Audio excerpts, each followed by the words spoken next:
Hello everyone, welcome to my channel grow with success. I am Rajni Goyal और हम कर रहे थे क्वांटिटेटिव एप्टीट्यूड की सीरीज़, जिसमें आज हम कर रहे हैं एपी जीपी और कुछ सीरीज़ के ऊपर रिजल्ट्स। ठीक है, अगर आपको मेरी वीडियोस पसंद आ रही हैं तो मेरे चैनल को सब्सक्राइब कीजिए, like and share my videos. Let's start with the topic. ये बहुत इंपॉर्टेंट है, यहाँ से आप लिख के ले लीजिए कि 1 क्वेश्चन एग्ज़ाम में आता ही आता है। ठीक है, अब आपके ऊपर बात आती है कि रिज़ल्ट्स क्या हैं। पहले आप कुछ रिज़ल्ट्स पढ़ लीजिए, फिर हम उसके ऊपर बेस्ड क्वेश्चंस करेंगे। रिज़ल्ट्स ऑन सम सीरीज़, ये आपको पता होने चाहिए, बहुत बेसिक है। ठीक है, फर्स्ट है कि 1 + 2 + 3 + up to and so on n कितना होता है, n + 1/2, यानी कि 1 से लेके n तक अगर आपको नंबर गिवन है तो उसका सम क्या होगा, n × n + 1/2। लाइक अगर मान लीजिए यहाँ पे 5 तक है तो किधर हो जाएगा 5 + 1 6, 5 × 6/2। सेकंड है आपके पास 1² + 2² + 3² up to and so on n² किसके इक्वल होता है, यानी कि पहले क्या थे, सिंगल पावर थी, अब क्या है, स्क्वायर्स हैं। जब स्क्वायर्स होते हैं तो उनका सम होता है n + 1 to n + 1 / 6। ठीक है, नेक्स्ट थर्ड है आपके पास कि अगर यही सीरीज़ आपको किस में मिल जाती है, क्यूब में मिल जाती है, तो उनका सम क्या होगा, 1 का क्यूब, 2 का क्यूब, 3 का cube, up to and so on n का क्यूब। अगर इन सब का एडिशन लेना है तो क्या हो जाता है, n² n + 1² / 4, यानी कि ये वाली जो नंबर आया था आपका जो 1 सीरीज़ वाला, इसका आप क्या कर दीजिए, स्क्वायर कर दीजिए, तो क्यूब का सम आ जाएगा। ठीक है, नेक्स्ट आपके पास कुछ रिजल्ट्स हैं अर्थमेटिक प्रोग्रेशन के ऊपर। ठीक है, पहले तो हम ये देखेंगे कि अर्थमेटिक प्रोग्रेशन होती क्या है, पहले हमें वो पता होना चाहिए, जिसको हम क्या बोलते हैं, AP। ठीक है, अब अर्थमेटिक प्रोग्रेशन किस फॉर्म की होती है, वो होती है a + d, a + 2d, a + 3d up to and so on. ठीक है, चलती चली जाती है। अगर हम लास्ट ले लें तो कितनी आ जाएगी, a + nd, मान लीजिए हमने n तक ले ली है। ठीक है, इसको हम AP कहते हैं। इसमें जो फर्स्ट टर्म है इस AP की, फर्स्ट टर्म क्या है, ये a, जहाँ से इसकी स्टार्टिंग हो रही है। और अगर हम इसकी बात करते हैं कॉमन डिफरेंस की, तो कॉमन डिफरेंस कितना है, इन किसी भी 2 टर्म्स का सब्ट्रैक्शन ले लीजिए तो कितना आ गया, d आ गया आपके पास। ठीक है, अगर आप अनदर 2 टर्म्स का सब्ट्रैक्शन लेंगे, a + 2d - a + d, वो फिर से कितना आने वाला है, d ही आने वाला है। यानी कि इस पूरी की पूरी सीरीज़ का कॉमन डिफरेंस कितना है आपके पास, वो क्या है, d। ठीक है, कॉमन डिफरेंस पता चल गया आपको किस तरह से निकालते हैं। देन अब आपको इसके कुछ फॉर्मूलेज याद रखने हैं। फॉर्मूले क्या है, तो इसकी जो nth टर्म है, अगर मान लीजिए आपको कहा जाता है कोई भी एक सीरीज़ दे दी है और उसकी 3-4 टर्म्स देके फिर आपको कह दिया कि उसके nth टर्म कैलकुलेट कीजिए, तो उसके लिए फॉर्मूला क्या रहेगा, रिक्वायर्ड फॉर्मूला क्या होगा, वो फॉर्मूला होगा आपके पास a + n - 1 d। ठीक है, मान लीजिए आपको किसी टर्म की कहा जाता है 5th टर्म निकालने के लिए, तो a क्या है, उस सीरीज़ की फर्स्ट टर्म हो जाएगी, प्लस n क्या हो गया, 5th टर्म का है तो 5 - 1 हो जाएगा, और d उस सीरीज़ का कॉमन डिफरेंस। ठीक है, नेक्स्ट है आपके पास, अगर आपको कहा जाता है कि सम ऑफ n टर्म्स बताइए, यानी कि n टर्म्स का टोटल आप क्या ले दीजिए, सम ऐड कर दीजिए, अगर वो AP में गिवन है तो फॉर्मूला होता है n/2 2a + n - 1 इंटू में d। ठीक है, नेक्स्ट थर्ड है आपके पास, अगर आपको कहा जाता है कि सम ऑफ n टर्म्स, ठीक है, ये था जब आपको nth टर्म गिवन नहीं है। ठीक है, ये क्या कंडीशन है, nth term is not given. ठीक है, अगर आपके पास nth टर्म गिवन नहीं है, अगर मान लीजिए आपको nth टर्म कैसी है, ये फॉर्मूला किसके लिए है, जब nth टर्म आपकी कैसी है, गिवन है। ठीक है, अगर आपकी nth टर्म गिवन है तो वो क्या बन जाएगा, n/2 a + l। ठीक है, यहाँ पे n तो आपकी जितनी भी टर्म्स होंगी, a क्या हो गया आपका फर्स्ट टर्म, और l की हो गया, क्या हो गई आपकी लास्ट टर्म। ठीक है, यहाँ पे l क्या है आपकी लास्ट टर्म। ठीक है, जब आपको लास्ट टर्म गिवन होगी तो आप उसका क्या निकालेंगे, तब फॉर्मूला कौन सा यूज़ करेंगे, n/2 a + l। अदरवाइज़ आप कौन सा फॉर्मूला यूज़ करेंगे, n/2 2a + n - 1 d। ठीक है। नेक्स्ट है आपके पास, अब हम कर रहे हैं ज्योमेट्रिक प्रोग्रेशन। ज्योमेट्रिक प्रोग्रेशन कि ज्योमेट्रिक प्रोग्रेशन क्या होती हैं, जिसको हम क्या बोलते होते हैं, जीपी। ठीक है। ज्योमेट्रिक प्रोग्रेशन किस तरह की एक सीरीज़ होती है, वो होती है a r square, a r cube up to and so on. ठीक है। जो सीरीज़ इस तरह से चलती हैं, a r square, a r cube and so on, ये जीपी कहलाती हैं। इसमें जो इसकी फर्स्ट टर्म होती है वो क्लियरली आपको दिख रही है, क्या होगी, ए होगी। फर्स्ट टर्म कितनी होगी, ए। और इसमें वहाँ पे हम एडिशन होता था तो कॉमन डिफरेंस लेते थे। यहाँ पे आप देख रहे हैं ए के साथ कुछ मल्टीप्लाई हो रहा है, आर के साथ फिर इस टर्म में फिर से एक और बार क्या मल्टीप्लाई हो गया, आर, तभी आर स्क्वायर बन गया। इस टर्म को फिर से आर से मल्टीप्लाई कर दे तो क्या आ जाएगा, ए आर क्यूब। ठीक है। फर्स्ट टर्म ए, और यहाँ पे हम बात करते होते हैं कॉमन रेशो की।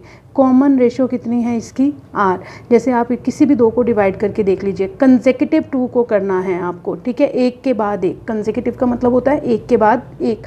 ठीक है। लाइक अगर आप डिवाइड करते हैं ए आर अपॉन ए, तो कॉमन रेशियो कट होके कितनी आ रही है, आर। फिर आप इन कंसेक्यूटिव टू को फिर से लेके देख लीजिए, ए r square over A R, again कितनी आ रही है आपके पास, आर आ रही है। ठीक है। ये कॉमन रेशो होती है, इस तरह से फाइंड आउट की जाती है कॉमन रेशो। अगर कोई भी एक ज्योमेट्रिक प्रोग्रेशन है तो आप उसकी एनथ टर्म किस तरह से कैलकुलेट करेंगे, ए आर एन माइनस 1। ठीक है। ए उसकी फर्स्ट टर्म, आर उसकी कॉमन रेशो, फिफ्थ टर्म निकालनी है तो यहाँ क्या हो जाएगा, 5 माइनस 1। अभी हम क्वेश्चंस करेंगे इन सब के ऊपर। Next, sum of n terms, यानी कि अगर एक जीपी गिवन है और आपको क्या निकालना है, एन टर्म्स का सम निकालना है। ठीक है। तो आप ध्यान से देखिएगा, उसके लिए दो फॉर्मूले रहते हैं, a 1 minus r n over 1 minus r. ये किस केस में है आपके पास, जब आर कैसा है, लेस देन 1 है। ठीक है। A 1 minus R to the power N over 1 minus R, जब आर कैसा है, लेस देन 1। अगर मान लीजिए आपके पास R greater than 1, common ratio 1 से बड़ी भी आ सकती है, तो आपके पास क्या रहेगा, a r n minus 1 over में आर माइनस 1। ठीक है। ये थे आपके एपी और जीपी के ऊपर डिपेंड कुछ बेसिक कंसेप्ट्स और बेसिक फॉर्मूलेज। ठीक है। अब हम इसके ऊपर एक एग्जांपल ले लेते हैं। एग्जांपल है, मान लीजिए आपको कहा जाता है कि हाउ मैनी नेचुरल नंबर्स, माँ बताइए आप कितने नेचुरल नंबर्स होंगे बिटवीन किस किस के बीच में, 17 एंड 80 आर, जो कैसे होंगे, डिविजिबल बाय 6। ठीक है। स्टेटमेंट क्या है, how many natural numbers between 17 and 18, 17 और 18 के बीच के कितने नेचुरल नंबर्स कैसे होंगे, डिविजिबल बाय 6। या तो आप इसको काउंट कर सकते हैं। ठीक है। अदरवाइज अगर हम इसमें एपी जीपी से करते हैं तो वो बहुत इजी हो जाता है। किस तरह से, अब देखिए 17 और 18 के बीच में कहा गया है, 17 से नेक्स्ट नंबर कौन सा होता है, 18 होता है ना। ठीक है। तो आप चेक कीजिए क्या 18 है डिविजिबल 6 से, बिल्कुल है। 18 के बाद फिर से प्लस 6 कर दें क्योंकि 6 से डिविजिबल लेना है, तो 24, फिर से कर दीजिए 30, 36 up to and so on. ठीक है। अब लास्ट क्या दिया हुआ है, 80 तो डिविजिबल नहीं है। 80 से पहले 79 भी डिविजिबल नहीं है, बट 78 आपका क्या है, डिविजिबल है। तो यानी कि आपके पास एक सीरीज़ बन गई है जिसमें फर्स्ट टर्म क्या आ गई, 18, और लास्ट टर्म क्या आ गई है, 78। आपको क्या निकालना है, हाउ मैनी नेचुरल नंबर्स। ठीक है। तो इसमें आप एनथ टर्म का फॉर्मूला यूज़ कीजिए। एनथ टर्म को हम नोटेट कर रहे हैं टी एन से। इसके टी एन एनथ टर्म कितनी है, जो लास्ट टर्म है वो 78 है इसमें। ठीक है। और ए कितना है, फर्स्ट टर्म दैट इज़ 18। और जो आपका कॉमन डिफरेंस आएगा किसी भी दो कंसेक्यूटिव दो को आप क्या कर लीजिए, सब्ट्रैक्ट कर लीजिए, क्योंकि ये क्या बन रही है, एक एपी बन रही है ना। ठीक है। तो इसको आपने सब्ट्रैक्ट किया तो डी कितना आ गया आपके पास, 6। ठीक है। और लास्ट टर्म ये हो गई है आपके पास, इसको आप एल भी लिख सकते हैं। ठीक है। या फिर इसकी एनथ टर्म से भी नोटेट कर सकते हैं क्योंकि इसके आगे तो कोई और है ही नहीं। ठीक है। आपकी विश है। तो अब आप इसमें एनथ टर्म का फॉर्मूला अप्लाई कीजिए, t n is equal to a plus n minus 1 d. किसके इक्वल हो गया, 78 के, यही था। ठीक है। लास्ट टर्म ही आपकी एनथ टर्म है।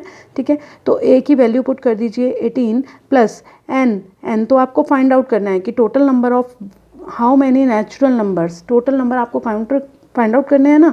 तो n as it is, d कितना है आपके पास, आपने कैलकुलेट कर लिया है, 6 इज इक्वल टू 78। ठीक है।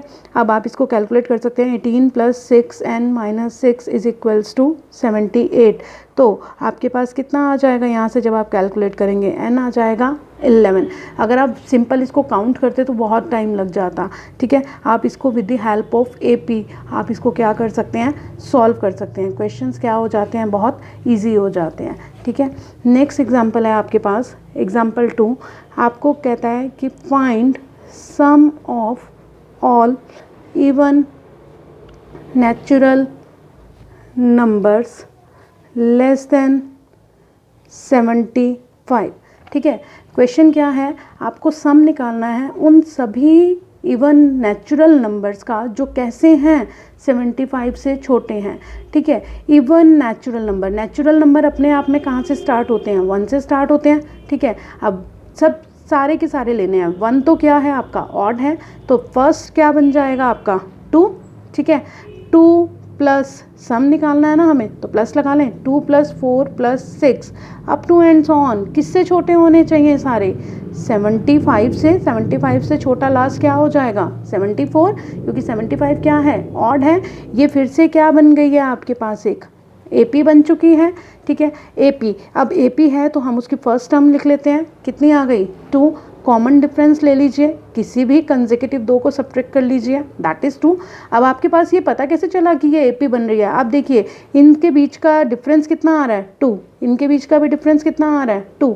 जब कंसेक्यूटिव डिफरेंस क्या होता है, सेम चल रहा होता है, दैट इज़ कि वो क्या है A + D A + 2D इस फॉर्म में आ चुकी है ना, तो वो क्या है आपके पास एक AP सीरीज़ है, ठीक है। तो अब आपके पास A2 है, D कितना आ चुका है, D भी आपने कैलकुलेट कर लिया 2, और यहाँ से आपको पता है ये सीरीज़ कहाँ एंड हो रही है 74 पे, यानी कि आपको इसकी लास्ट टर्म भी गिवन है, दैट इज़ की कितनी है 74 है, ठीक है। तो अब आप यहाँ से पहले इसकी नंबर ऑफ़ टर्म्स कैलकुलेट कीजिए। नंबर ऑफ़ टर्म्स कैलकुलेट करने के लिए हमेशा आप क्या लगाएंगे, nth टर्म का फॉर्मूला। nth टर्म का फॉर्मूला क्या होता है, A + n - 1 D, ठीक है। A कितना हो जाएगा आपके पास 2 + n - 1 कितना आ जाएगा, D कितना है आपके पास इनटू में 2, और वो किसके इक्वल है 74 लास्ट टर्म, ठीक है। जब आप यहाँ से कैलकुलेट करेंगे तो n कितना आ जाएगा आपके पास 37, ठीक है। अब आपको निकालना क्या है, आपको तो सम निकालना है, तो आप लिख लीजिए रिक्वायर्ड सम। सम का फॉर्मूला भी मैं आपको बता चुकी हूँ, nth टर्म का 2 फॉर्मूले मैंने आपको बताए थे कि एक तो जब लास्ट टर्म गिवन ना हो और एक जब लास्ट टर्म गिवन हो। तो यहाँ पे ऑलरेडी आपको क्या गिवन है, लास्ट टर्म गिवन है, तो हम किसका फॉर्मूला लगाने वाले हैं, लास्ट टर्म वाला, n/2 A + L, ठीक है। अब n की वैल्यू कितनी है आपके पास 37/2, और A कितना है आपके पास यहाँ पे 2, और L कितना है आपके पास 74, तो कितना हो जाएगा 37, इसको लिख लीजिए 74 + 2 76 / 2 कितना आ गया 38, ठीक है। अब आप इसको कैलकुलेट कर लीजिए। इसमें आप चाहें तो शॉर्टकट मेथड अप्लाई कर सकते हैं मल्टीप्लिकेशन का, जो मैं आपको करवा चुकी हूँ। 38 को आप ऐसे लिख सकते हैं 40 - 2, ईजी हो जाती हैं कैलकुलेशंस, और कुछ नहीं है। आप चाहें तो डायरेक्ट मल्टीप्लाई भी कर सकते हैं, ठीक है। -37 × 2 will be equals to 1480 - 74 = 1406। I hope आपको ये क्लियर हो गया होगा। नेक्स्ट एग्जाम्पल है आपके पास, एक और एग्जाम्पल ले रहे हैं।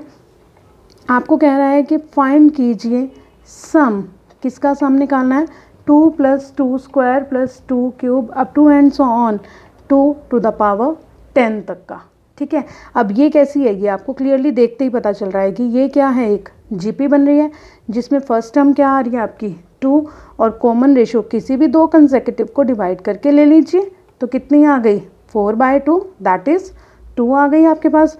अब आपको निकालना क्या है, सम निकालना है, तो रिक्वायर्ड सम का फॉर्मूला लगा लीजिए। अब यहाँ पर पहले चेक कीजिए, आपके पास यहाँ पे भी 2 फॉर्मूले थे ना, कि एक तो रेशो कैसी है <1 है, और एक रेशो कैसी है <1। यहाँ पे अब कैसी है <1 है, 2 इज़ <1, ठीक है। तो अब आप फॉर्मूला कौन सा लगाएंगे, ARn - 1 में कितना आ जाएगा R - 1, ठीक है। ये सम का फॉर्मूला हो गया आपके पास। A कितना है आपको पता है 2, इंटू में R कितना है आपके पास 2, ये भी आप निकाल चुके हैं यहाँ से। 2 to the power 10 - 1 ओवर में कितना आ जाएगा 2 - 1, तो दैट इज़ कि कितना हो जाएगा 2 × ठीक है। इधर कितना आ जाएगा 2 to the power 10 1 0 2 4 minus 1 over में 1, तो कितना आ गया आपके पास 2 into 1 0 2 3 will be equals to 2 0 4 6। तो ये था आपके पास एपी और जीपी का कंसेप्ट। यहाँ से आपको हर पेपर में एक क्वेश्चन ज़रूर देखने को मिल जाएगा। इसी तरह से होते हैं जब हम सोचते हैं कि हम उनको काउंट करके निकालें, जबकि वहाँ पे क्या निकल जाती हैं, एपी और जीपी अप्लाई हो जाती हैं। अगर आपको मेरी वीडियो पसंद आई है तो like and share my videos और मुझे कमेंट बॉक्स में लिखकर ज़रूर बताइएगा आपको वीडियो कैसी लगी। मेरे चैनल को सब्सक्राइब कर लीजिए। Thank you and have a nice day.